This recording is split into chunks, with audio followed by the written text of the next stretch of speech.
Aussi longtemps que l'herbe restera basse au pied de l'éléphant, l'éléphant, même avec les meilleures intentions, la piétinera. Il appartient aux peuples et aux entités les plus faibles de créer des mécanismes conventionnels et ou non conventionnels pour se défendre et se préserver de l'oppression volontaire ou involontaire des forts. Voilà l'essentiel du message que nous apportons au peuple des États-Unis d'Afrique. En août 2009, lors d'une tournée au Congo, Mme Hillary Clinton encaisse cette question de la part d'un jeune étudiant congolais. Et là, je paraphrase. Si demain je devenais président du Congo, et si j'essayais d'être indépendant, suivre mes propres idées et œuvrer pour l'intérêt de mon peuple, serais-je assassiné par les Américains? La question faisait clairement référence au rôle de la CIA dans l'assassinat de Patrice Lumumba. La réponse d'Hillary ne comporta ni regret, ni excuse, ni promesse de changement. Ce qui ne nous aurait pas ému outre mesure, mais ça aurait été déjà quelque chose. Au contraire, elle affirma qu'elle ne pouvait rien changer à l'histoire. Ce qui n'est pas faux. Qu'il était préférable d'oublier cette page sombre et de regarder l'avenir. Ça, c'est moins vrai. 2 ans plus tard, les forces de l'OTAN bombardent la Libye et assassinent Kadhafi. Ceux qui oublient les pages sombres de leur histoire sont condamnés à les répéter.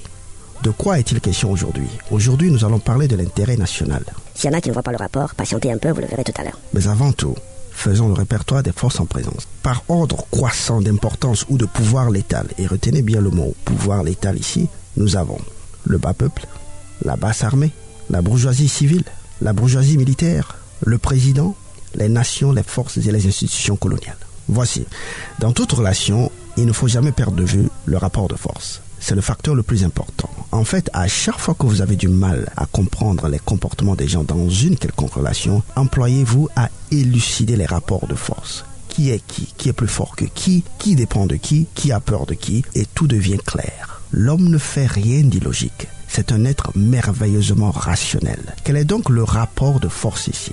Eh bien, encore une fois, vous le connaissez déjà. Le bas peuple est soumis à la basse armée. La basse armée est soumise à la bourgeoisie civile.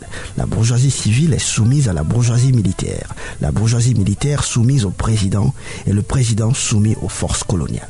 Dans des pays comme les nôtres, où le code pénal ou la constitution ne servent pratiquement à rien, les groupes faibles n'ont aucune voie de recours légale pour se défendre contre l'oppression des groupes forts. Les colons peuvent écraser nos présidents en toute impunité. Nos présidents peuvent écraser tous ceux qui sont en dessous d'eux en toute impunité, et ainsi de suite. Au bas de cette chaîne alimentaire se trouve un bas peuple qui n'espère même plus en un bonheur ici-bas. Maintenant que nous avons étalé les forces en présence et les rapports entre ces forces, vous voyez le rapport. Nous pouvons à présent explorer ce grand concept qu'est l'intérêt national. Notez bien ceci, l'intérêt national n'existe pas. C'est une abstraction, c'est impalpable, immatériel, virtuel, c'est très difficile à cerner, ok? Ce qui est plus facile à identifier pour chacun de nous, c'est l'intérêt individuel. Et il n'y a aucune honte à l'admettre. Les hommes sont avant tout motivés par l'intérêt individuel. Adam Smith, un éminent économiste, l'explique bien. La poursuite de l'intérêt individuel, ou cette tendance de chaque homme à chercher à améliorer sans cesse son sort, entraîne pour chacun un comportement qui a pour effet d'aboutir au niveau national à la meilleure organisation économique possible. C'est le fameux concept de la main invisible, un processus naturel par lequel la recherche par chacun de son intérêt personnel concourt à l'intérêt général.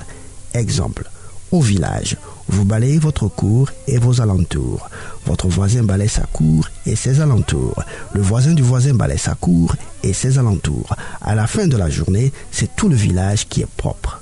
Mais au départ, il n'a jamais été question de la propreté de l'ensemble du village. Seul l'intérêt individuel est réel, palpable. Il est donc irréaliste, très illusoire, hyper naïf d'espérer et même d'exiger que votre président, brusquement, pour la simple raison qu'il est devenu président, ne poursuive plus son intérêt individuel, mais qu'il poursuive seulement l'intérêt national. Votre président est comme vous.